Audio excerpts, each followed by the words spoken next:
skin, so gorgeous. We thank the life gorgeous. Thank the life gorgeous. I love the life gorgeous. Its torso is so tight.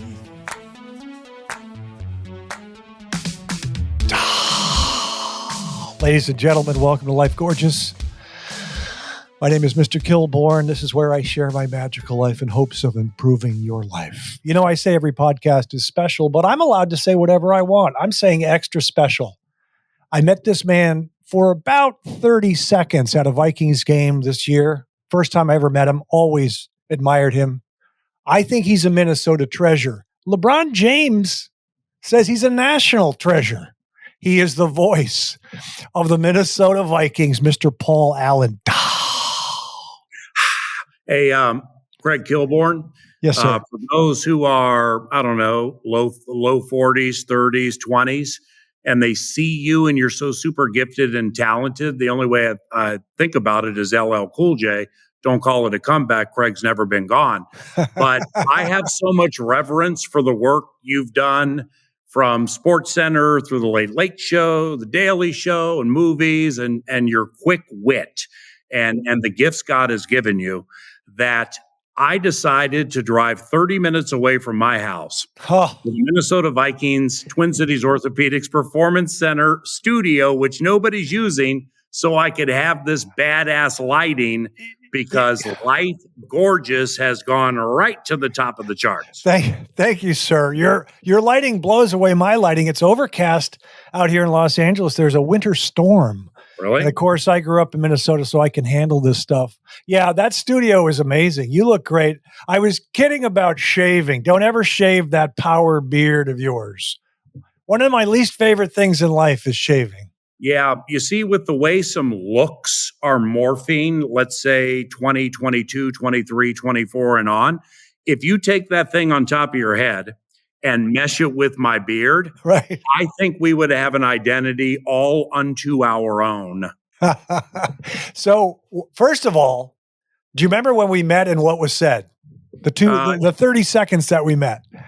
Yes, I do. You said something funny to me. It was at a Minnesota Vikings game. You were in the iHeartRadio suite to the left of what we call the Vox Box, which normal people call the home broadcasting booth, but we call it the Vox Box. And when I heard you were over there, I came over, gave you a big hug, said God bless, and then I reminded you because I want to be the only person who ever remembers this outside of you and family members, where you did an ESPN promo walking down a hallway and you were looking at a camera saying, I love the camera loves me. I love the camera loves me. And I think I've pilfered that thing. I don't do much TV, but here at the Vikings Entertainment Network, I will. I've pilfered that bit no fewer than 109 times. Oh, that was so funny because I had forgotten it. We did a couple of those ESPN commercials. I think it might have been, I love the camera loves me back. I might have been something like that. But the fact that you said that made me laugh a man's laugh. And I mentioned to you that Ian Eagle, who I know I think is so funny, I mentioned something about the Vikings, and he on my podcast, I've had him on a couple times, and he said, "Oh, I love hearing Paul Allen make those calls." So, and then you said, "Oh, Kilby, I'll love to do your podcast." And I waited because you're kind of a busy guy during the Viking season. You have to do all those interviews with KOC, etc. So I waited until the off season here, and I was thinking, I have so many questions. Why does LeBron? What happened there? Why does LeBron James, greatest player in the game, call you a national treasure? How did he discover you? Well, so it was the 2022 Viking season, and you being Hastings' immortality, more so identifiable with basketball than football. But, I know you love the Vikings, man, so you follow it closely. So all of our games that year were of the spine-tingling variety. We're down 33 zip to Indianapolis, and we come back and win that greatest comeback history of the NFL. There were just a lot of crazy scenarios. We were in Buffalo, we one of the strangest, quirkiest, most memorable regular season games that I've ever called or been part of. And I just got bit really hard, man, by that game during the game. So the Vikings Entertainment Network here at the facility, Zach Royce is the one who controls this part of the social media. Well, there's a GoPro in the booth, and if we win, they'll show, Kilborn inside the 20, angles to the left, touchdown, Vikings. And they'll put a little clip out with some bubble words and stuff. Well, there was so much in this game, Zach and the team decided to put out this like 2.5 whatever minute video of our booth and a lot of things that were happening. So it popped on a Wednesday, and all the same major sites that were destroying me a year previous for blowing a Greg Joseph game winning field goal, but it was a game losing field goal. Well, now all of a sudden, I'm a cross between Chick Hearn, Vin Scully, and Kevin Hart. Right. So we know what it takes to get those clicks and everything, and that's cool, man. But like Pat McAfee, who I've never met, he was all over it. He's like, how do I not know who this guy is? And he spent like 3 days on it. So, in knowing how big McAfee is and then Barstool and stuff, it's clear. So I go to bed Wednesday. I wake up early on Thursday, open my computer, and there's a tweet from LeBron James saying Paul Allen is a national treasure. And like, I'm cross-checking it and everything. He's got 5 million. I'm like, are you kidding me with this? That's hilarious. You know what I'm saying? So he picked up on it. He liked the video. And it's just, you would know this really better than anybody, man, because you've done so much at a high level for so long. But when you're 58 years of age, and, I'm coming up 26 years at K-Fan Radio, 30 years as a racetrack announcer, most of it here in Minnesota at Canterbury Park. And I've called Vikings games for 22 years. When at this stage of a career, God decides, I'm going to grow your following and have your star ascending, when most people are trying to just hold on. It was just breathtaking. And I tried to meet LeBron last season when they came here to play the Wolves, just to thank him. But that opportunity will take its place sometime. So that's how it happened. Oh, and that game was, when Kirk didn't get the sneak, the fact that Josh Allen fumbled, it was one of the craziest games. You just can't. It's just too crazy. See, that's the part of the video that bit everybody, is that, and again, I'm going to reference this a lot because of my respect for you. This, man. It's like there may be a camera in there recording everything. We forget. Okay, we ain't playing for the camera. We're calling the game and doing the game. So to my right on the road, I have somebody from the Vikings Entertainment Network, Gabe Henderson, who does my road spotting and stats work. Well, so he played Division I football at Liberty, very good receiver. He sees football more clearly than me. I'm trying to figure out what's happening, and he's going like, fumble, fumble, fumble. He was saying fumble. Fumble? And so he's like leaning on me. And like, if you watch it back, it was just so authentic. Yeah, that was crazy. That was a crazy play. Gabe made that whole video, and I got the tweet. He didn't. Hey, see, I always felt that when you get to be the announcer for a team, you can really wear your heart on your sleeve and let it go. So like when Kevin Harlan was the voice of the Wolves, Cherokee Parks is a god. He would just say whatever he wanted. And then you got to be a little more button up if you're national. So I go crazy. I just think you bleed purple is how it comes across. Do you have, do people tell you a favorite call they have of yours? I'm sure they do. Mine might be a little different, but does everyone say the Minneapolis Miracle? Is that what they always say? Yeah. Well, and it's, that was very nice what you said earlier about Ian Eagle. And every time I see Ian Eagle or Kenny Albert, Jim Nantz to a certain extent, the Vikings are kind enough and trustworthy enough to let me watch practice, even though I have a radio show. But they know that I'm not going to jump on Twitter and be like, breaking. Craig Kilborn just broke his ankle. I don't think he's going to play this weekend. So why I bring that up, they let me watch practice, so it helps me with the game calls a lot. But I talked to a lot of these broadcasters. Mike Tirico and I have gotten very close the last couple of years, because they're watching the practice when the media is away. And it's just a really peaceful time where, Papa's not always on stage. But like when Ian says something like that, I mean, he's Syracuse raised and trained. I went to Pasadena City College for 5 years and I didn't even get a degree. I've been a racetrack announcer by trade. I auditioned to become a play-by-play voice in the National Football League, and God had me win. And that's 22 years ago. So it's also improbable. And when I get somebody super well respected or trained like Ian who says that, it really, really moves me. But when it comes to the totality of the job, K-Fan and the bosses there with whom I've been for many years, and the bosses with the Vikings, and we're talking the Wilf family. I just can't thank them enough for letting me be me. And there have been some critical moments, and specifically with my 9 to noon radio show on K-Fan, when things ain't going right, I'm never going to get personal. But that copyright Howard Cosell, we're going to try to tell it like it is. So through all of that, to answer your question, Minneapolis Miracle is what I hear a lot from the fans. I'm curious to hear yours. Before I answer that, Paul, I just want to tell you, when I went from ESPN to The Daily Show, there was one guy from ESPN who called me before my first show and said, "Good luck, Mike Tirico." Wow. That, and having, this is my first sports play-by-play job at any level. All right. Play-by-play for the Minnesota Vikings. And again, I auditioned for it. I lost to Lee Hacksaw Hamilton. He made it one preseason game. And then it was me from 2002 all the way through. So what you just said, man, I'll just never forget, very early in my career, more wild than now, rambunctious, less refined than now, less equity established in the market. I'm from Washington, D.C., and went to high school and junior college in the L.A. area and called horse races in Northern California. So I'm not one of us like Hastings guy would know.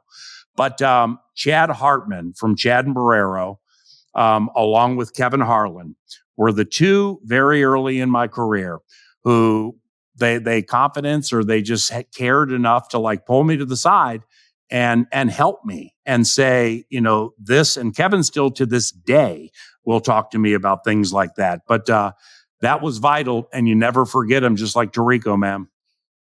Left and right, Favre out of the shotgun. Chester to his Come on, right. man. Third down, 12 seconds to go in the game. Niners lead by 4.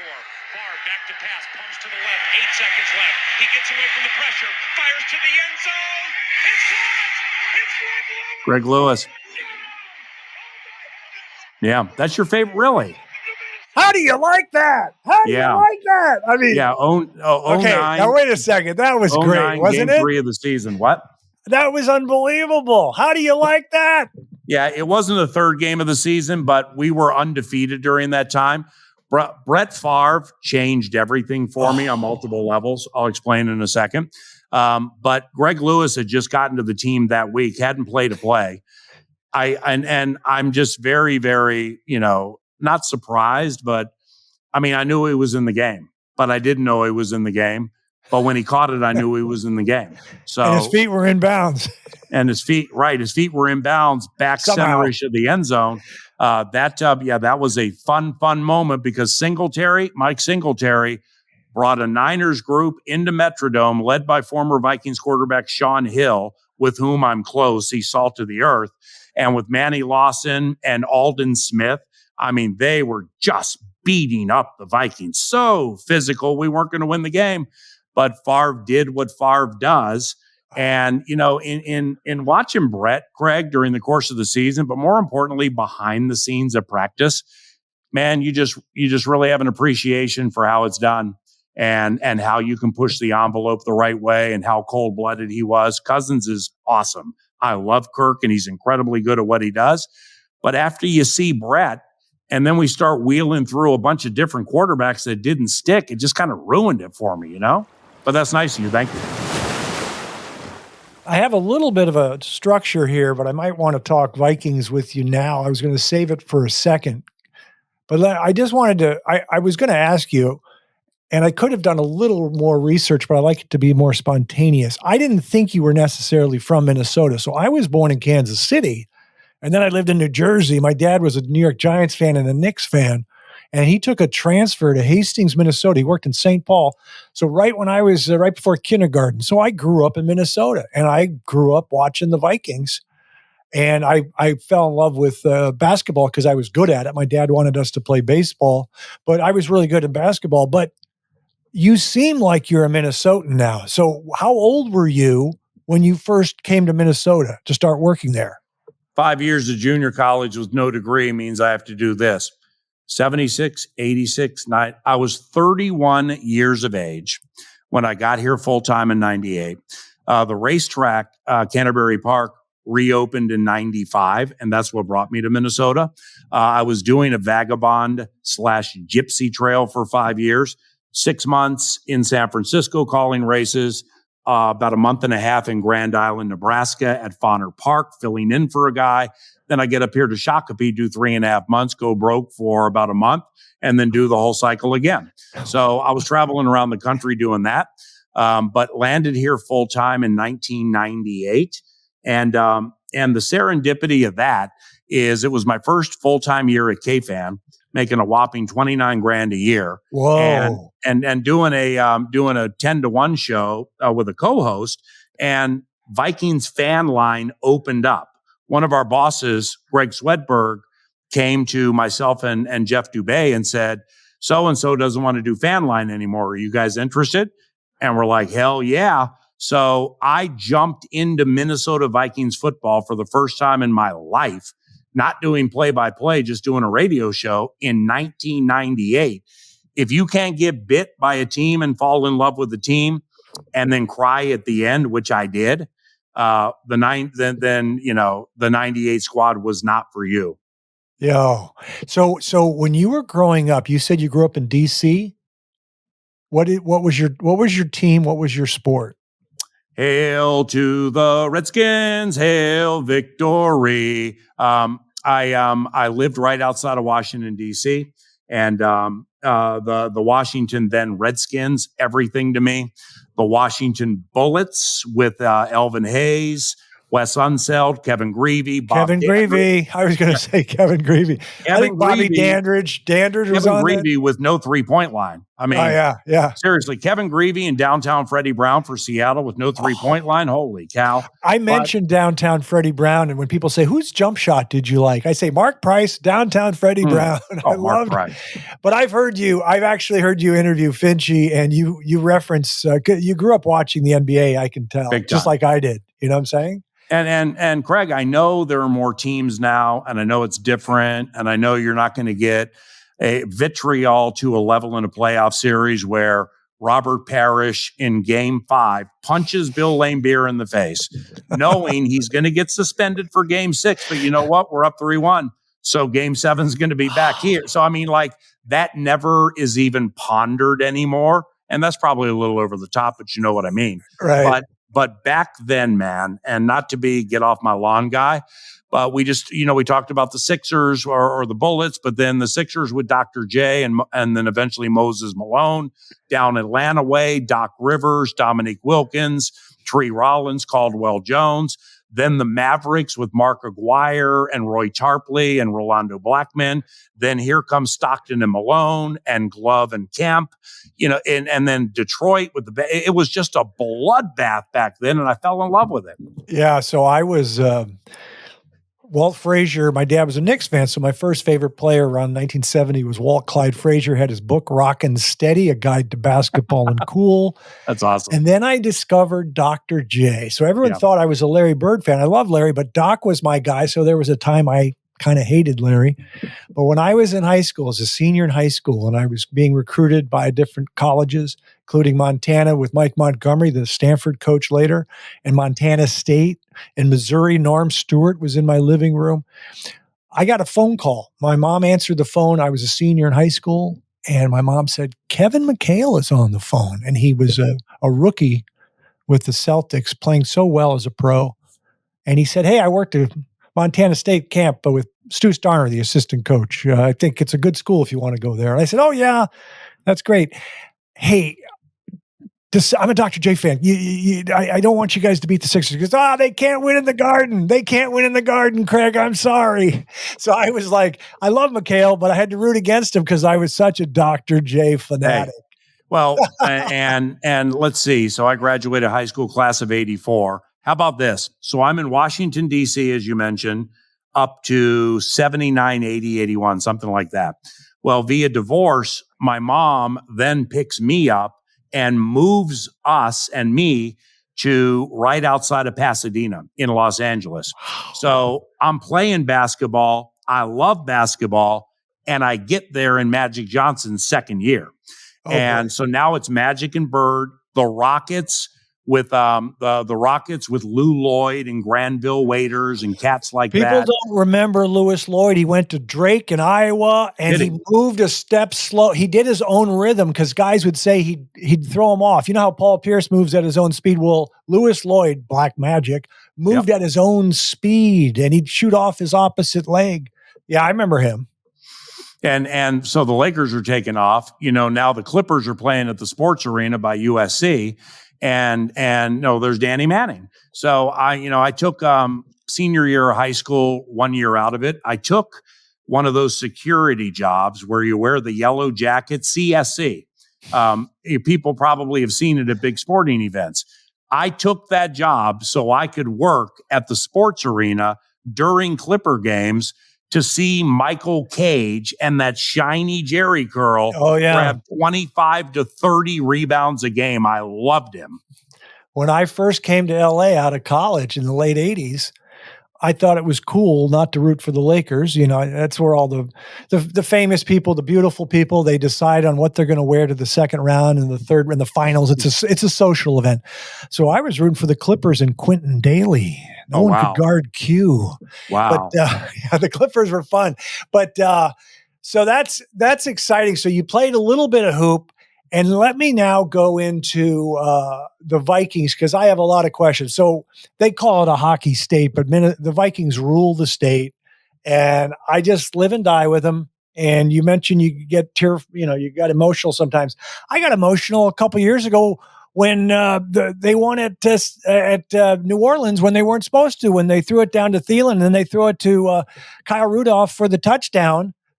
I got emotional. I don't know. It's because when I was a kid, we were always good, always good. I saw 3 of the Super Bowls. I didn't see the first one against Kansas City.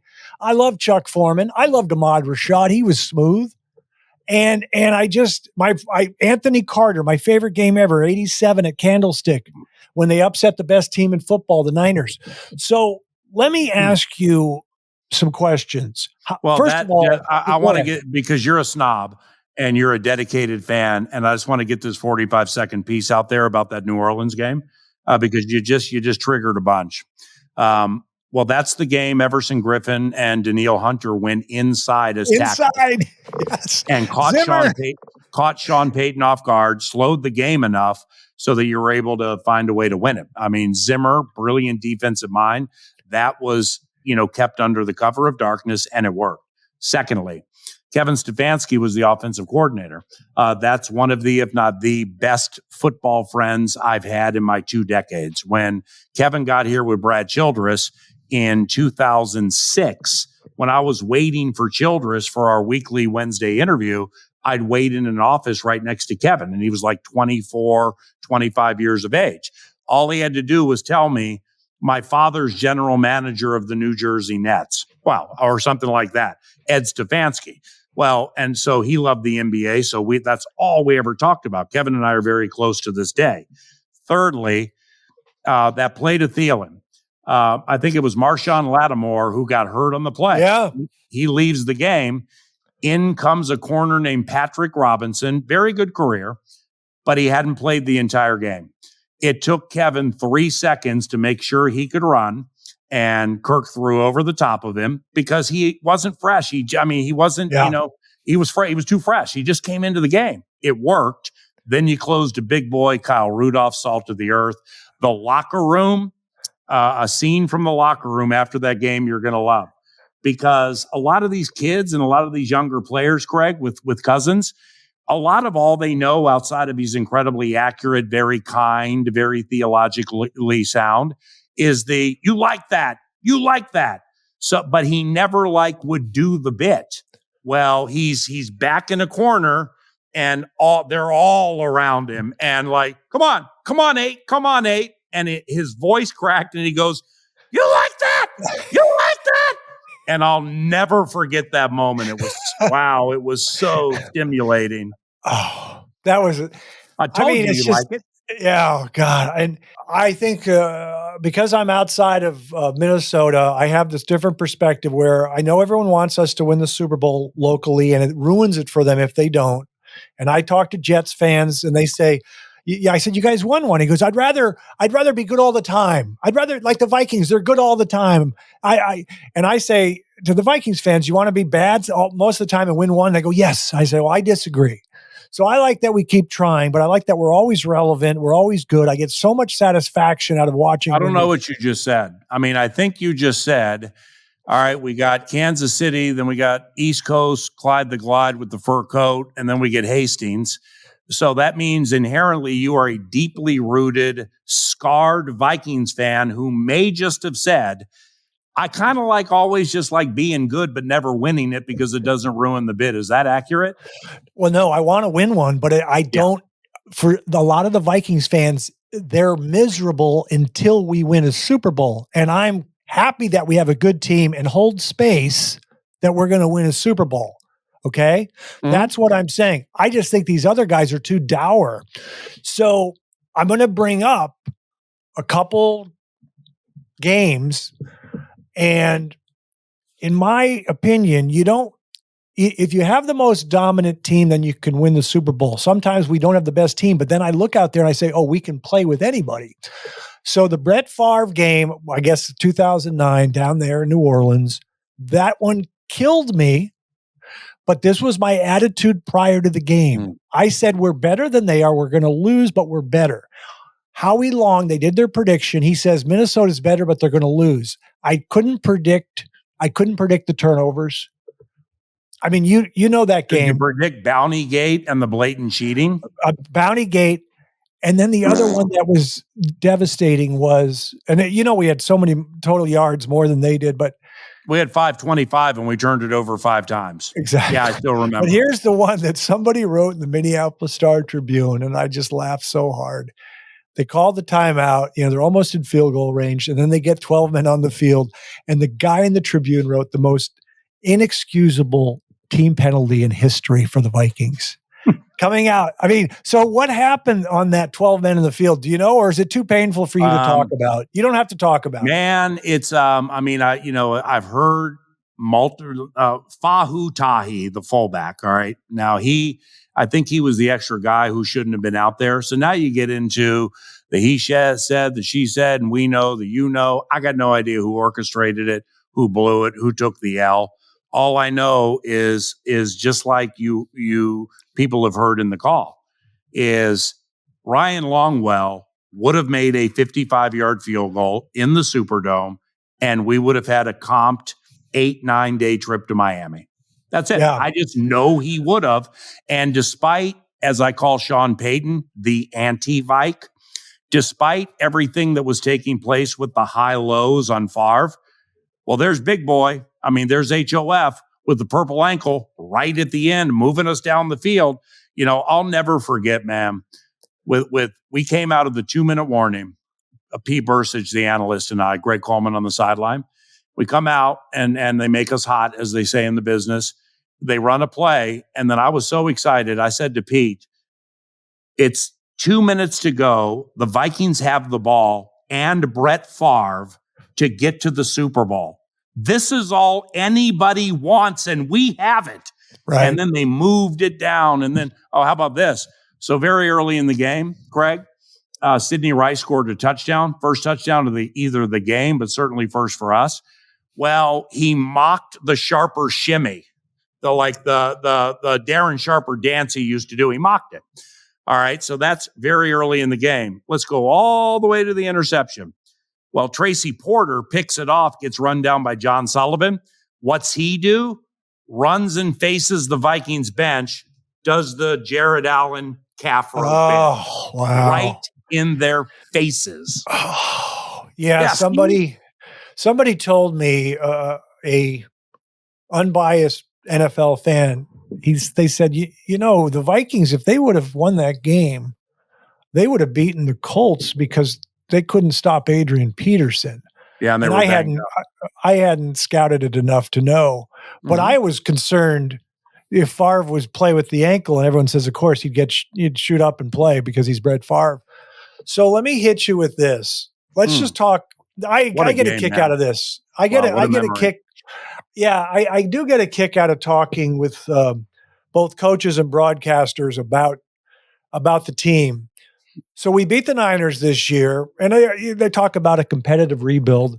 Let me just ask you a broad question right now. How far away are the Vikings? Because I don't see right now in the NFL a dominant team. So I always look, can we play with people? You know, we beat the Niners. I know they were without a couple guys. We were without JJ. But what do you think of where we are right now? I'm not skirting the question, and you know better than anybody, gray area in what we do makes nobody any money. But until the team figures out who the quarterback is for next year, or excuse me, they probably think they know, like if they're going to draft one and use him or whatever, or re-sign Cousins. But until the Cousins metaphorical shoe falls, it's very difficult to say what's going to be next.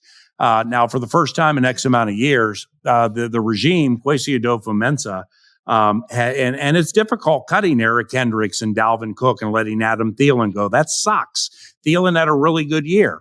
You know, Cook may have some tread left on the tire. Who knows?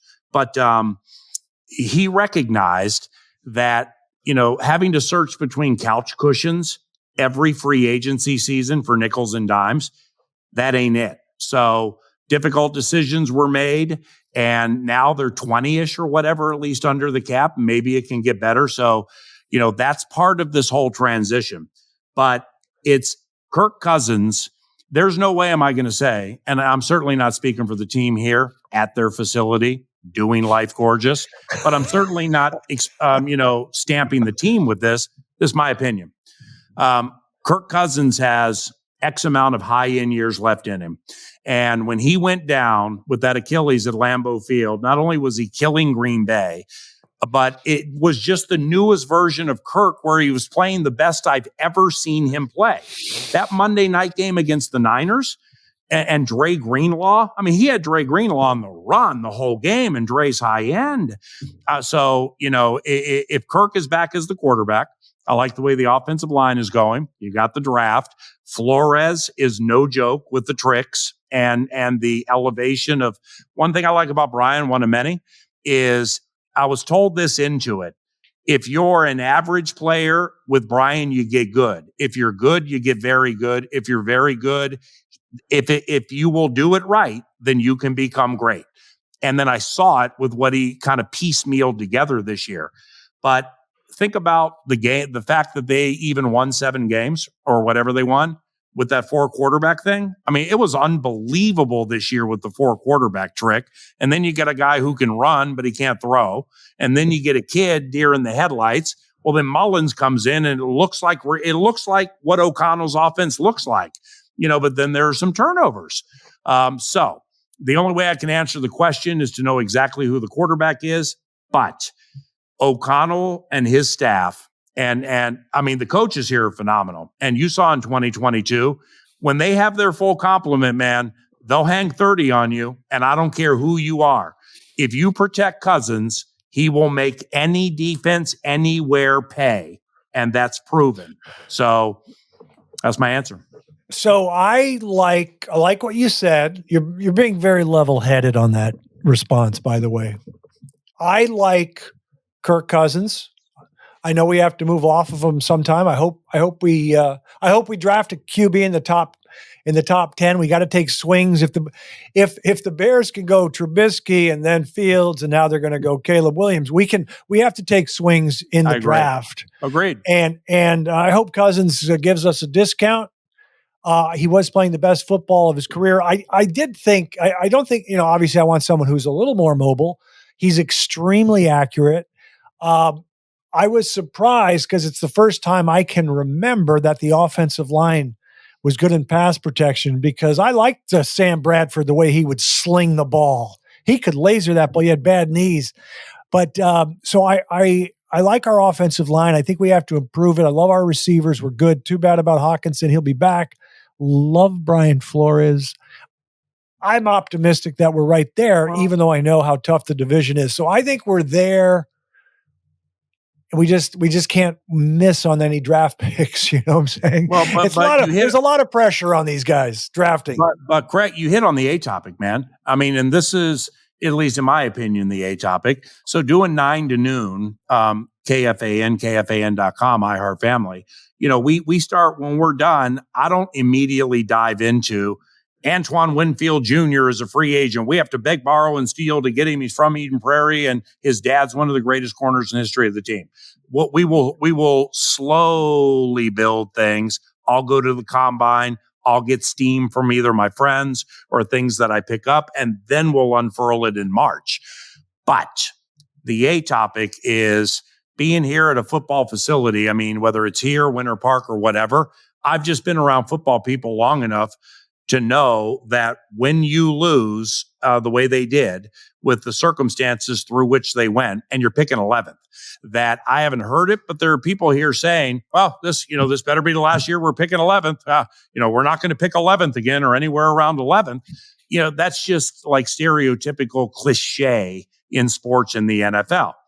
Well, if you're not going to be picking around 11 anytime in the near future, and then you got those 3 quarterbacks at the top, and, well, what are you going to do with that? I mean, because if this is the closest you're going to get to those 3, all right, and I do believe it's like went to the Combine 2020 before the Devils' wind captured the air, and all I heard was greatest wide receiver draft history of the and old schoolers like you and I are like, hey, let's pump the brakes and give them 25 before it was the greatest wide receiver draft in history of the NFL. We got JJ. So I hear stuff like that at the combine. I've already, daggered it with Daniels and May and Williams, that I think they're all 3 going to be phenomenal, depending on the system in which they play. Personally, for the way O'Connell runs things here, May is my favorite of those. With Williams being out of the equation. And I love Daniels. He's super athletic, but, there is a system that is proven. It works. And that's how things go here. Look at San Francisco with Next Level Shanny. That is a system. Jordan Love executed Matt LaFleur's system.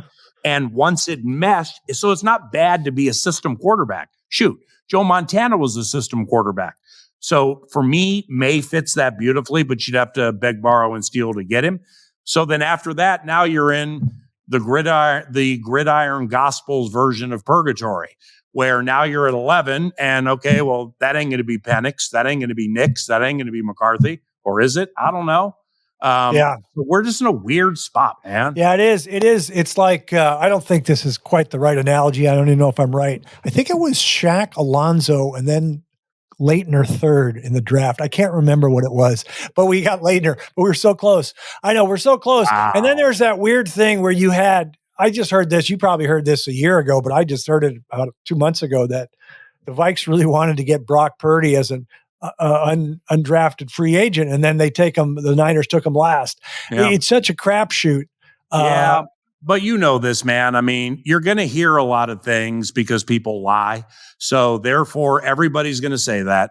And it's like, you were talking 09. All right, we take a bad beat down New Orleans way when Hartley walks off on us. And, the Vikings could have beaten the Indianapolis Colts the next week. Well, I know people either from that staff or I've talked to people who used to play for the Colts, and they all are like, we're really happy that it wasn't you, and blah, blah, blah, blah. I mean, it's very convenient and easy to say things like that after Purdy goes out and does what he does. But Brock Purdy, I'm a fan, because it's like what everybody said about Jared Goff in 2017. Sean McVay, with all due respect, because I've just learned a lot of things about Sean that I super respect specifically how he handled man in the pandemic, which not all old school coaches did. Through Kevin O'Connell, I've learned about Sean McVay. Well, McVay got all the credit, and I'm like, well, that's not fair. I mean, because Jared had to actually do it. Well, now you're starting to see with Jared, he can play the game a little bit, and he should get some credit too. So it's multifaceted with like where the credit goes, and Kyle Shanahan is absolutely regarded as the greatest and most innovative, ever-changing offensive mind in the NFL. That's with all due respect to O'Connell, who I love. But more people have stolen plays from Kyle Shanahan and the 49ers offense the last 4, 5, or 6 years than anybody I've ever heard in my life. Right. And it's not like they because you can't, you just don't, not everybody has a Kyle use check. All right. But, you might be able to do something with the use check roll, sell this, sell that. And, it's not Debo, but it's KJ Osborne on a shallow cross. And there he goes. You know what I'm saying? So Purdy gets part of this credit too, despite his coach being very smart. So I'm a Kyle Shanahan fan, and I remember last year when we had the great regular season, and then we lost at home to the Giants, and you shouldn't lose a home playoff game, but there was a sigh of relief because I thought the Niners were so dominant last year that we would have gotten spanked there. Now I don't see them as dominant. But I just remember something interesting. So for some reason, I was a huge Mike Zimmer fan. And I think it's because Kilby didn't play defense. He didn't have the guts. And Zimmer plays defense, and he's tough as nails. And he's not Minnesota nice. And that's what we need. And he sleeps at the office. But for some reason, I was really into Mike Zimmer. I just love him. He's got some issues, but I just love Mike Zimmer. And they were playing the Niners. I'm going to ask you about your relationship with him, but they were playing the Niners and in the regular season, and there was this play where the Niners scored. They went to the right, they ran it, and Eric Kendricks, they were holding Eric Kendricks, and they scored a touchdown. And Zimmer afterwards said, they hold all the time. The refs just don't want to call it all the time. And I'm thinking, is that part of the Kyle Shanahan magic? He teaches them how to hold but not get caught, or what? That was everybody teaches how to hold and not get caught. So then now, it depends on whose staff has your game. So the Vikings are cool enough to give me this sneaky officials report into each game that, again, I'm not going to bring up until the game, but it really helps me with call tendency. Like, let's just say the Ron Torbert staff. They're number 2 in the NFL with holding calls, number 4 with unnecessary roughness, road team, and so on. It just really helps with the intel. So there are times that I see certain things that the Vikings just are having problems with from an officiating standpoint. And then you watch and call the game and hope things work out well. But the instance that you referenced, Craig, that was the divisional round of the playoffs after beating the Saints. And as we are at Santa Clara, where the Vox box is way atop the stadium, that play took place at the end zone right in front of us. I'll never forget the hold and what Zimmer said after the game. I'm pretty sure that's the situation, but Mike tells it like it is. And Mike with the, as they say in the business, the mugging of the A gap, Kendricks and Barr feigning. Here they go. No, they don't. He innovated that in a way that nobody else had. So like everything we say or I say about Kyle Shanahan, there was a patch in the NFL defensively where Zimmer gets referenced like that. And he's super hard worker, very, very good at what he does. Yeah. Before I get to my Minnesota Timberwolves, I'm joking, but when I said, do you have input with the Vikings? Can you talk to coach, or do you do that in the interview with KOC? Do you say, do you kind of slant questions to let him know maybe we run the ball more? Well, let's see. Here we are at the Vikings Entertainment Network, and that's where Kevin O'Connell will sit over there right next to me when I do X's and O's. So let's hey, Kevin, welcome back to X's and O's on the KFA and Minnesota Vikings Radio Network. Craig Kilborn is our featured guest this week. Craig, what's your question for KOC? How do you handle the balance, the marriage between run and pass, sir? Well, if I were Kevin, like if I'm playing the role of Kevin here, then I would say we are a pass first team, and the 61% passing his first year here might have been a little too much. I don't know, but Dalvin seemed to have a wonderful year running the ball, good yards per carry, probably too many tackles for loss. How about the one-handed grab back left of the end zone at FedEx? How about the sealer at Miami throwing the ball into the crowd? How about the screen pass? The screen pass against the Colts. Oh, how about that one, Craig? Because the play before that, do you remember the play before? I don't. Again, we're down 33 zip, man. Some things that were said in the Vox box at halftime, some of the words that were dropped by doesn't matter who were nasty, and that includes me. So now we're coming back on them. The Colts, I think Jeff Saturday had that truncated opportunity to coach. And so it's 4th and short in our territory. They're going to go for it. They sneak Matt Ryan. He gets stood up. They don't get it. Next play, pass left. There goes Dalvin dragging Colts into the end zone inside the 5. That's about as loud as I've heard US Bank Stadium. But from a running standpoint, I can tell it's a little bit of a conundrum, certainly with fans and the public and even a little bit with me.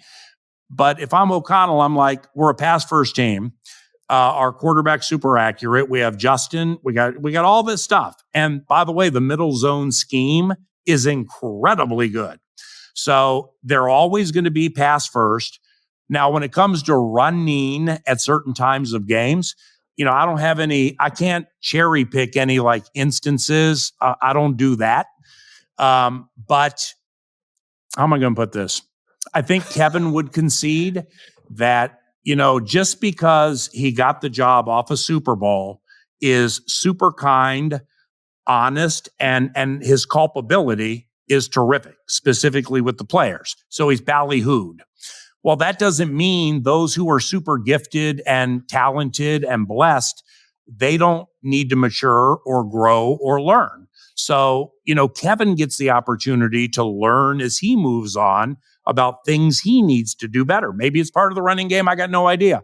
Maybe the offensive line in certain situations is not tailor-made to move man the way people think. So when Cousins is or was or will be upright, this offense, I'll say it again, if you protect him, and I mean it, and a lot of people watch your podcast, I don't care who sees this, if you protect Kirk, he'll beat any defense in the NFL, and I don't care who you are. That's it. That's how much I trust him. You're almost acting like he's Jeff George, one of my favorite Vikings, because I love saying Jeff George because I know he was a flake, but I like gunslingers, and he was a gunslinger. One of the weird stats is Gus Frerotte, Jeff George, Brett Favre, I think they all had career years with the Vikings, like their best stats with the Vikings, which I have no idea why. But no, KOC is great. I'm supportive. He admits that he needs to, work on his play calling. Admits I can give you a couple that admits a strong word. You're making it seem like he's been convicted of something. He'll say, I like when he says, I got to have a better play call there. I got to have a better play. I like when he says that. Yeah. Because sometimes it's a little too tricky. Now, in general, I'm really supportive, and I'm not an armchair quarterback. I just like what was the play at Denver, the first series, you can run on Denver, and they pitched it to Dobbs, and he's good when he's scrambling, not when he's a running back. But that's the Hawkinson play. Yeah, the play where he got clobbered, where he fumbled and everything. It's all. But anyways, no, I'm a fan. But I mean, Craig, you are being true Stone Cold fan, which is great. I mean, this is like Rube Radio version of Life Gorgeous podcast.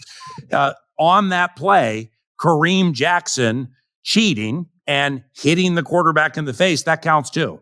Yes, that's true. So that's true. What I'm saying? It's like, I understand with the run, certain circumstances, establishing that machismo identity, I understand. But O'Connell, Wes Phillips, quarterbacks coach Chris O'Hara, everybody with this staff, this offense's passing game is the bomb. Okay, it's not good. It's the bomb. And just to make sure people think, do I contradict? Walt Whitman once said, "Do I contradict myself? Yes, I am complex." That's great. But But I wanted them to get KOC a passing guy, a passing coach, because we have Justin Jefferson, and I'm pleased. I just obviously want to improve on the play calling. That's all. Yeah, it's all but good. I mean, I can say it in a more tactful way. Right, We all but I want to mean- keep improving. Yeah. But you have to understand, okay, the jobs that you have had. I mean, you're a 99%er. It's like 1% of the world doesn't, do or whatever do what you/we/a head coach does.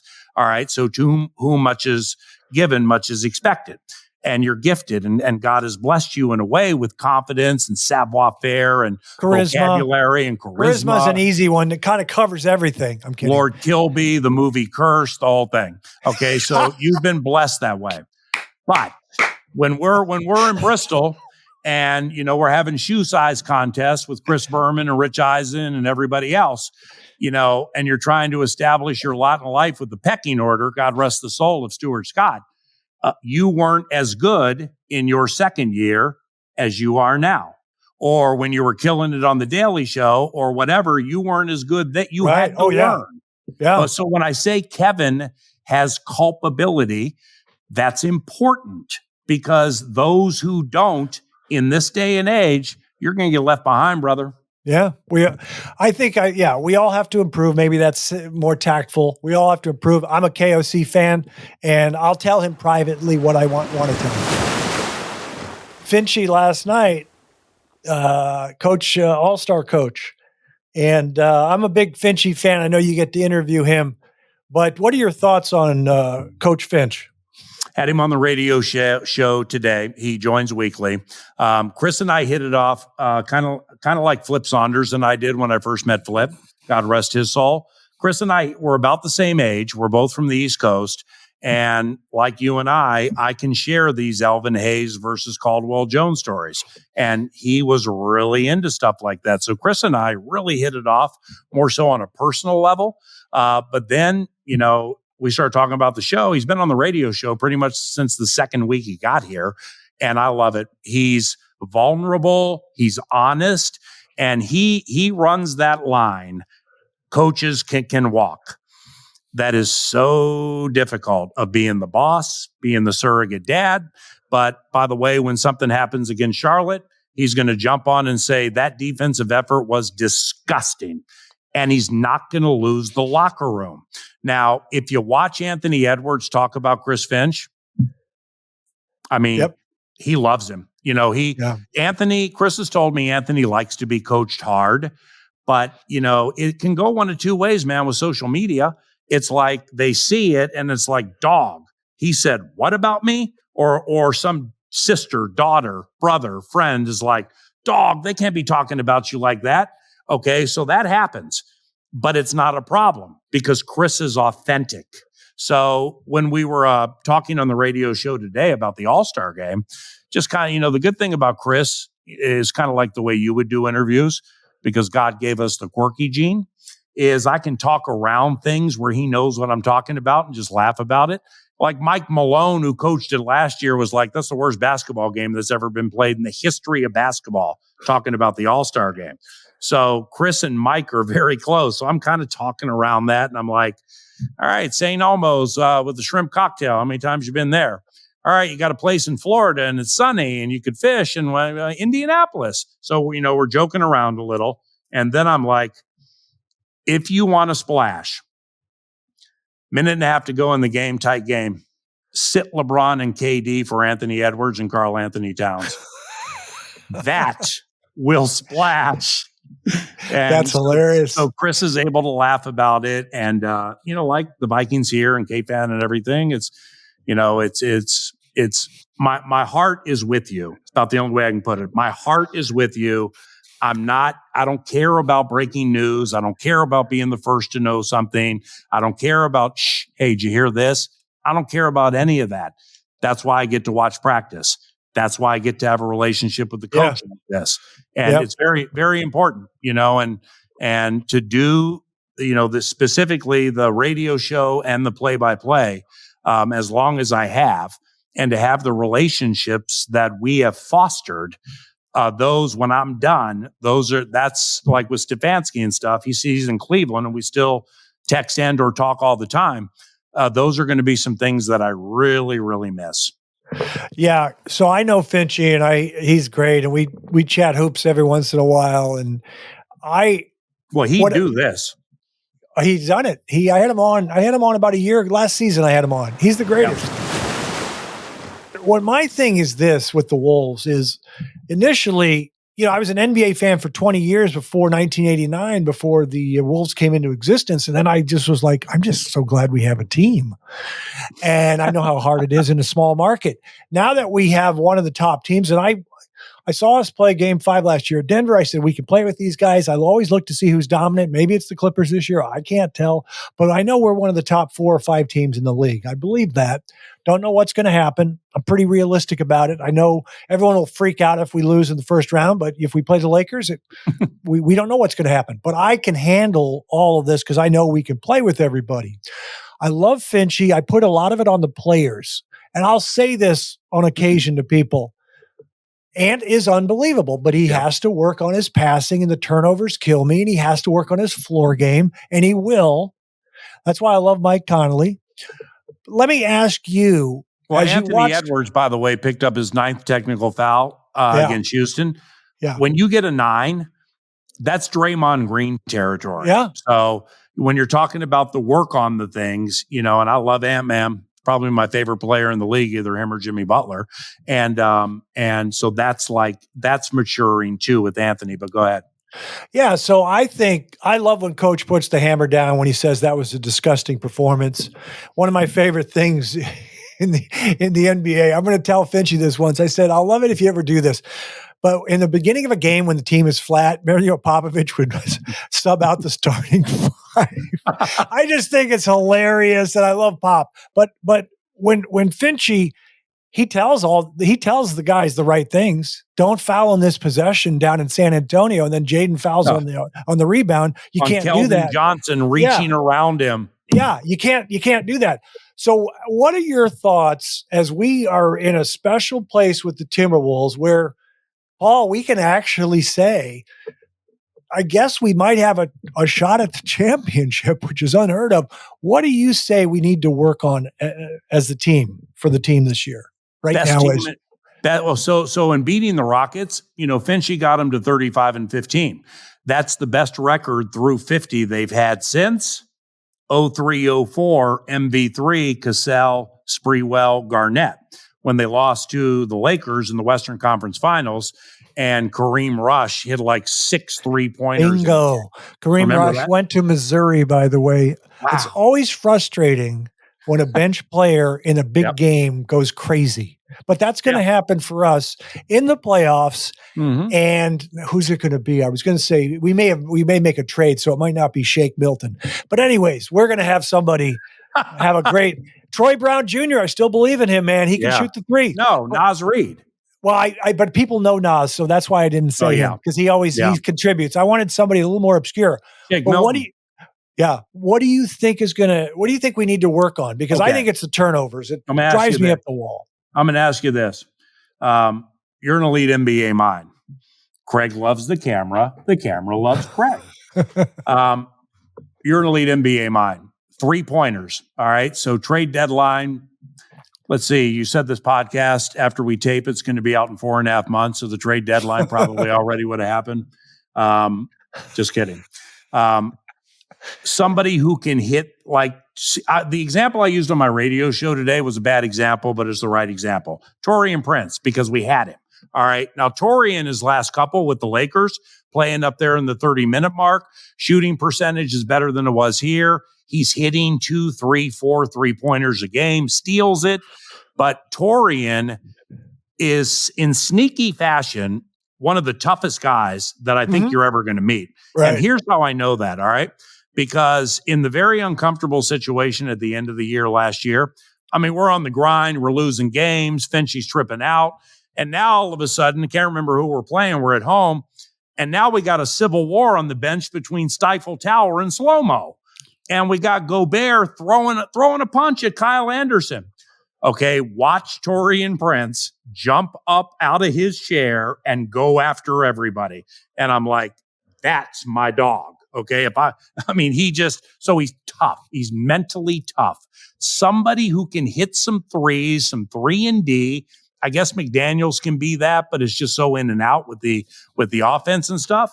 But secondly, you're an elite basketball mind. So however this hits your heart is what's going to matter most. So we're going to pause for a second. With what you know with this team, if it stays healthy, and Gobert really almost has never played better in his career, do you believe they can beat Jokic? Because that guy right there, when they won the NBA championship, Lisa Salters, Craig Kilborn, whomever was interviewing him after the game. I mean, you remember Liam Neeson from Taken, the movie? Yeah. I've seen it twice. I've seen Taken 2 and Taken 3. I've seen Taken, yeah. Just remember Liam Neeson. And she asked him a question. He had just won the championship. Everything's going crazy. Confetti, the whole thing. How do you feel? We had job to do. Now we go home. Right. I'm like, that's Charles Bronson vigilante death wish. That's Liam Neeson Taken, okay? This guy has a deeply rooted thing that 99.8% of the world does not have, at least from that standpoint. Can you get by Jamal Murray? I love him. Super good. Porter's in and out, but a stud in the postseason. Aaron Gordon's a tough customer in the postseason. So is Reggie Jackson. But it all starts and stops, as Chris will tell you, because Chris was with the Nuggets when they drafted Jokic in the second round. If you believe you can get by Jokic in a 7-game series, I'm with you. With all due respect, and I would say that if Finch were here, I need to see it because of my level of respect for that guy. You make a very good point. I was going to say enlighten the audience, not you. Amplify. So last year, I was pleased with how we played against Denver in Game 5. Big time. However, Cat played very well in the second half. However, he threw a lob to Rudy that got stolen late in the game, and then he came down and pushed somebody and got a foul. And I thought we were 2 defensive rebounds away from maybe winning, and Rudy had him, but Jokic got it. Jokic made the plays. He made the play. He got the offensive rebound. He got fouled. So I know how it works. The cards I've been dealt are Cat is inconsistent. He's very skilled. Is he going to make the little winning plays? I don't want to say no because that's negative, but Jokic is at a different level. Jamal Murray can shoot the lights out. I said, please get a shooter. They tried to get DiVincenzo, but we couldn't afford him. He went to the Knicks. We got to counter Jamal Murray.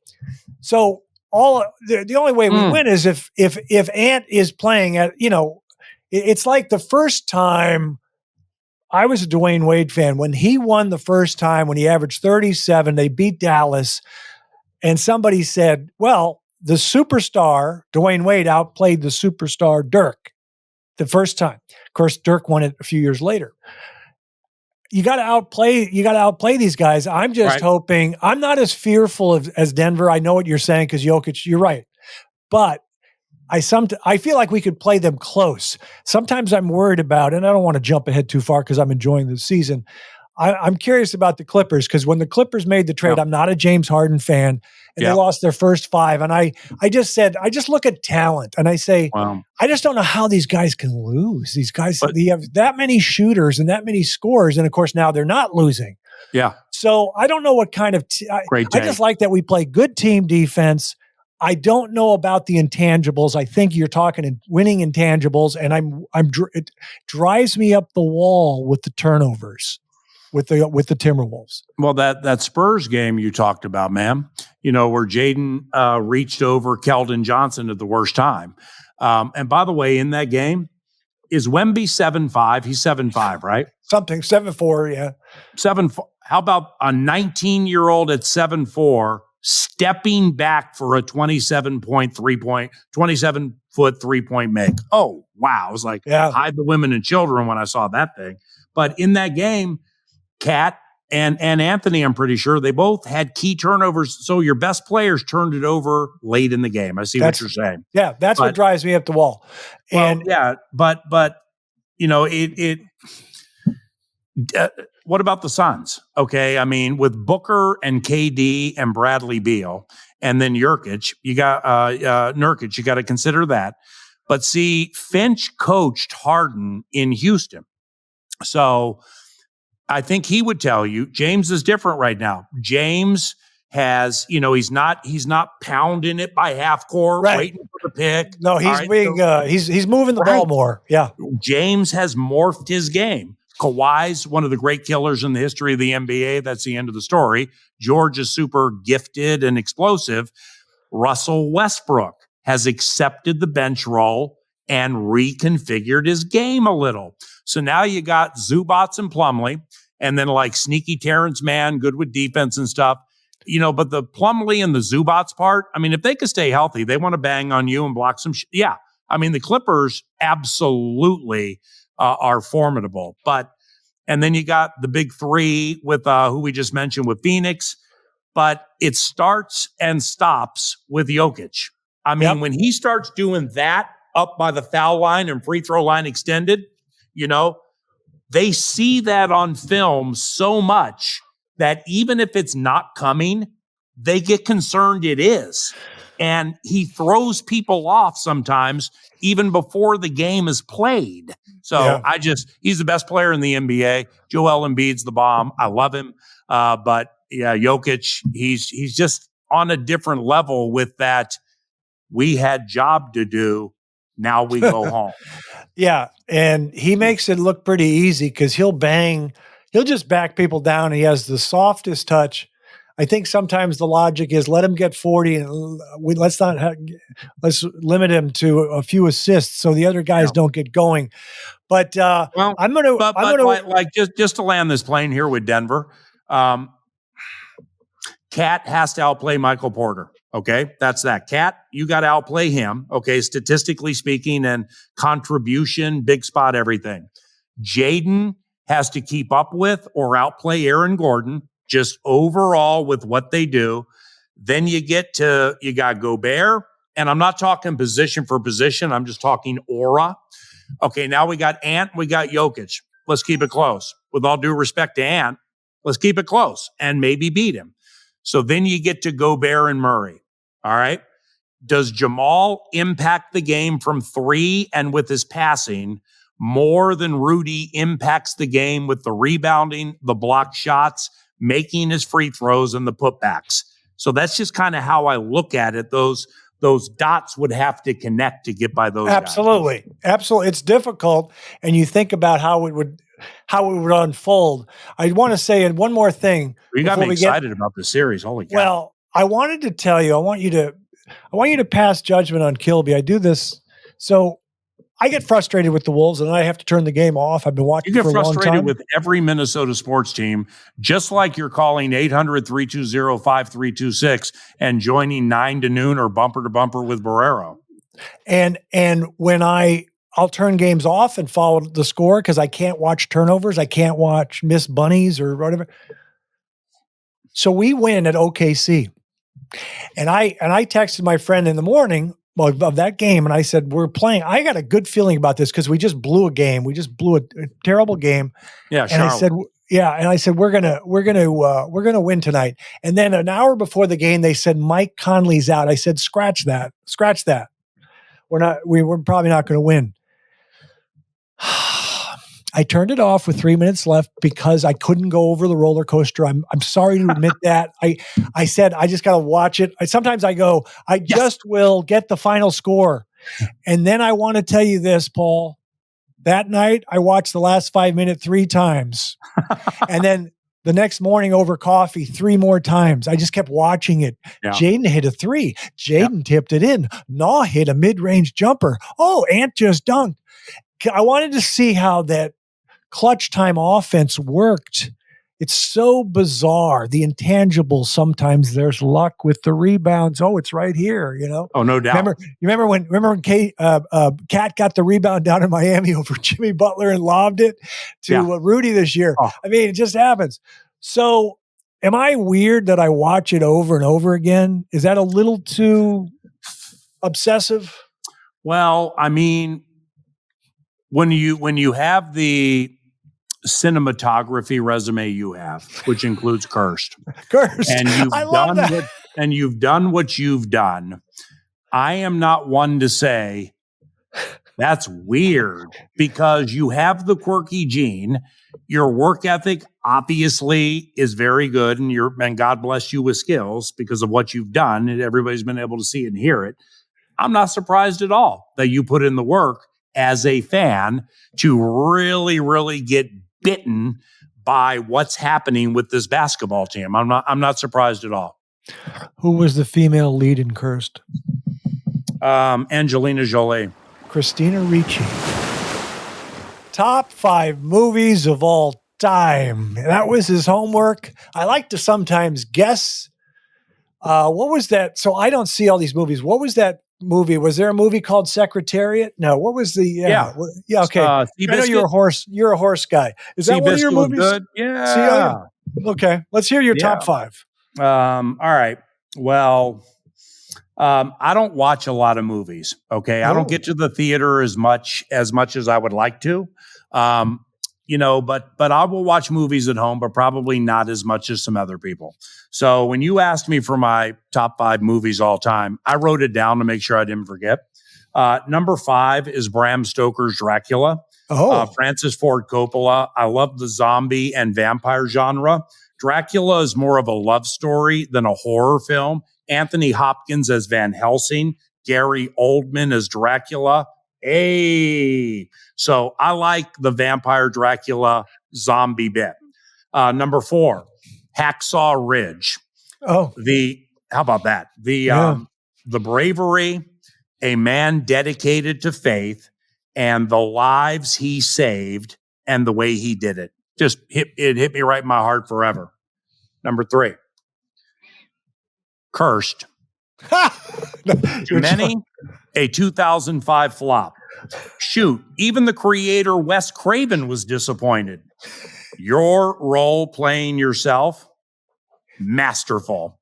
What is even more fascinating is that when the movie was released, you already had left the Late Late Show, which was weird, given that's who you were. Yeah. So that was an anomaly, and that was cool.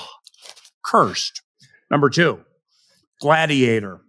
The Russell Crowe. The Great scene. Movie. The scene he learned his family had been killed is something I'll never forget. And the line, "And I will have my vengeance in this life or the next." Not only is 9 to noon button bar immortality, it's something I'll never forget. And I will have my vengeance in this life or the next. And number 1 is Passion of the Christ. I'm a Christian. The Bible is everything to me. Mel Gibson and Jim Caviezel did unbelievable work with the movie. And now the story that goes along with that, Passion of the Christ, is a movie that I will watch once, twice, 3 times a year, mentally to get myself squared away. And again, whether it's doing chapel for the players, coaches, and staff for the Vikings like I did before the Lions game this year on the road, just unpacking the Bible, the gospel of Christ. That's my identity. Maybe it's a conversation for a different time, but we got This Is Not Detroit Man, and they're racing in the Craig Kilborn. Hey, it's 9 to noon on KFAN. Chris Finch joins us now. Those jobs, wonderful blessings given to me by God, but my identity is that of a Christian. So Passion of the Christ was so powerful and so well done. Jim Caviezel playing the role of Christ. Now that was 2004. All right. So our offensive coordinator, Scott Linehan at the time. Do you remember Scott Linehan, or at least remember the name? I remember the name. Okay. His sister is married to Jim Caviezel. Oh, wow. So Jim Caviezel, even before the Passion, would be around Vikings training camp every so often. People would be like, there's an actor. I had no idea who he was. Well, then I saw the movie, and then I bought the Blu-ray or the DVD. All right. So we played the Detroit Lions that year at Metrodome. We beat them, of course. And it's November-ish in the season. The movie had come out 4, 5, 6 months previous, and I saw it first day. But then I had just gotten the DVD and just watched it that Friday before the Sunday game against the Lions. We beat the Lions. I walk into the locker room. Leaning up next to the wall is Jim Caviezel, waiting for Scott Linehan to come out into the locker room. Wow. And now I'd seen the movie. All right. So equipment managing immortality, Dennis Ryan, was right next to us.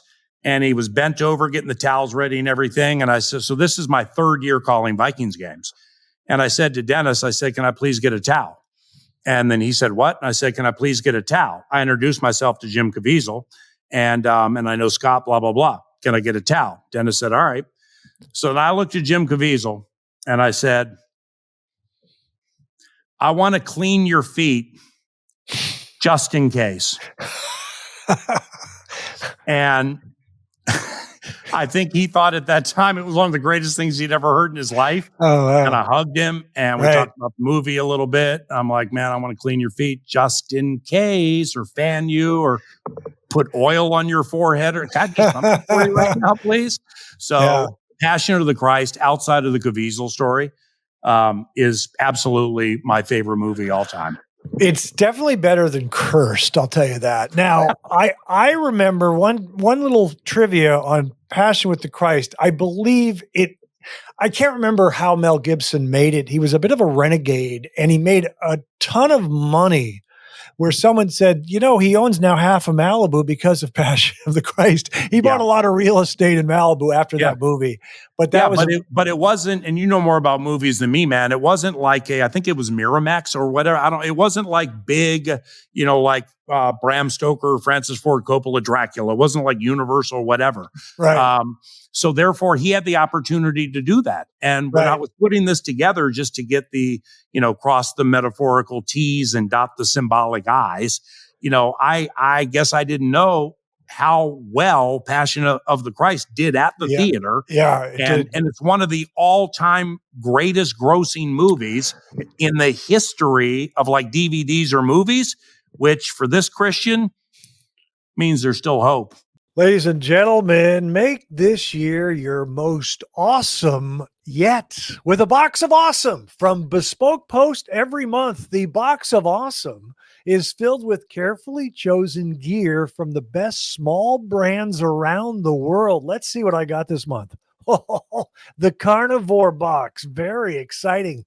I got a dynamic meat cleaver to chop up my barbecue ribs. I love that sound on my wood cutting board when I chop.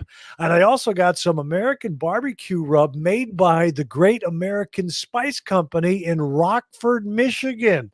Thank you, guys.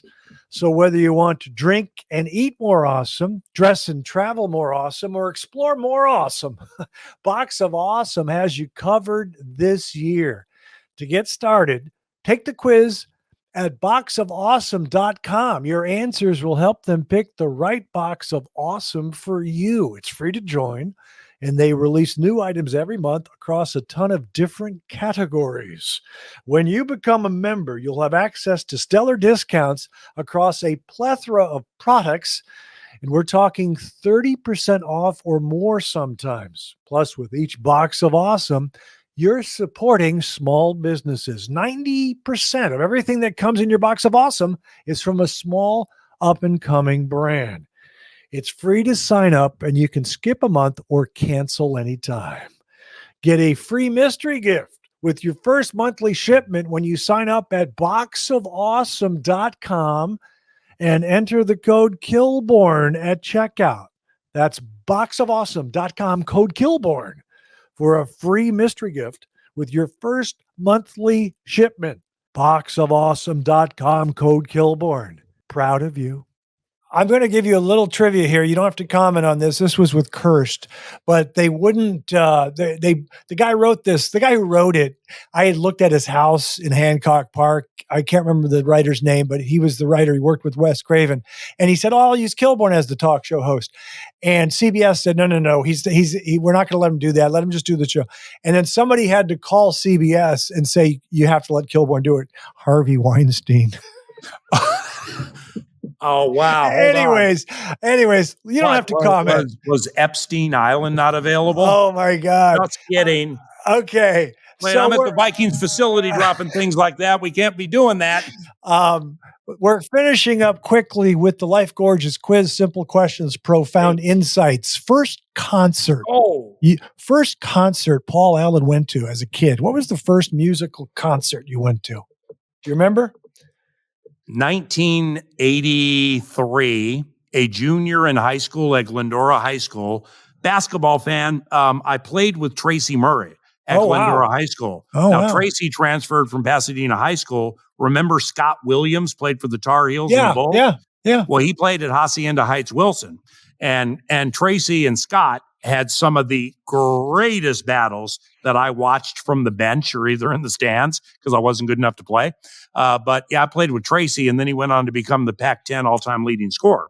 So around that time, junior in high school, as Tracy Murray was transferring from HS and taking all 4 minutes that I had a game, I think my brother took me to a Daryl Hall and Daryl Hall and John Oates Forum Maneater Tour second concert. First, Coliseum, 80 or 81.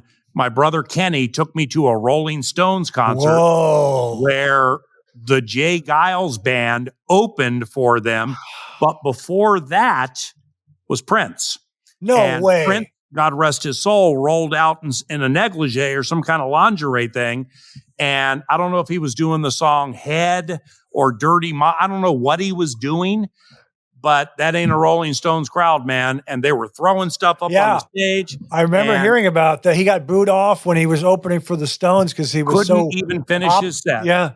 So I remember because my brother told me this. And is the calendar section still a thing in the LA Times? Yes. Okay. Yes. So in the calendar section, I'm pretty sure it was. I mean, Mick Jagger savaged the crowd, cut his show short. Like if they were going to do 5 encores, they might have done 1.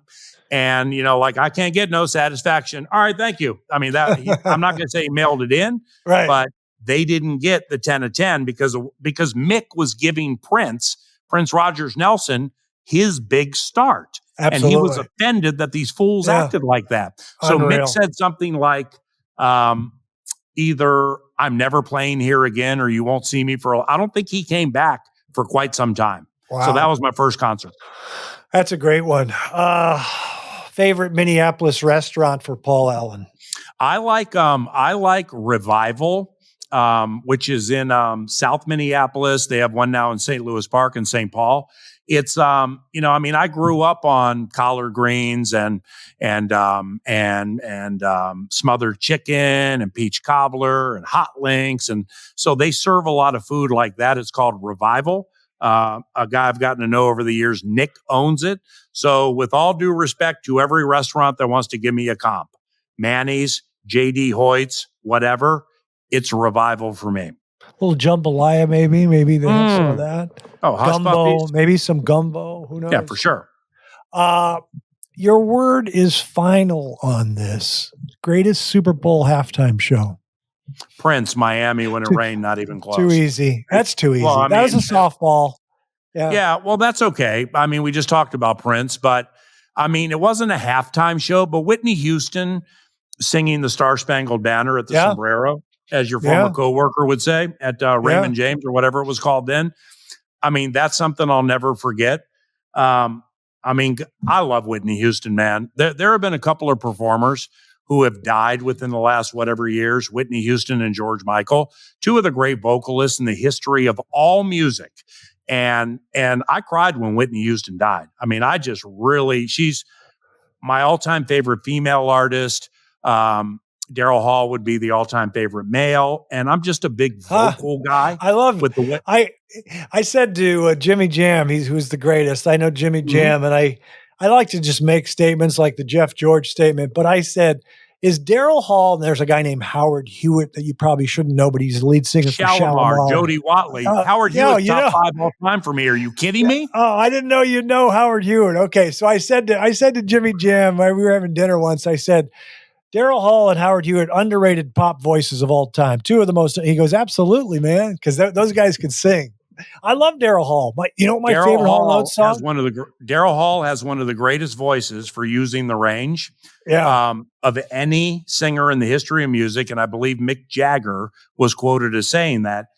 Howard Hewitt, I'm not big Christian music guy, okay? I'm there for the sermon to get hit over the head by the metaphorical 2x4, but it is a celebration and glorification of God or Christ or the Holy Spirit. So yes, I'm cool with it, even though I'm not that guy. Howard Hewitt, after Shalimar, hopefully, now something's either happening here at Twin Cities Orthopedics Performance Center. We either have a fire or we just signed a quarterback. But anyway, Howard Hewitt. Oh, you have to go. It is a fire. You have to go, right? Howard Hewitt, I don't know if it was substance, women, whatever it was, with a Shalimar, fell off the cliff, came back, wrote a song called Say Amen. I want to thank you, God, for giving me one more chance, raise my voice and to sing your praise.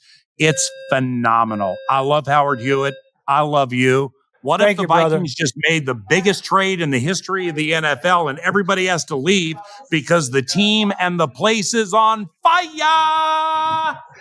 Ladies and gentlemen, that's our show. I want to thank the great Paul Allen. We'll see you next time. And remember, young people, I'm proud of you.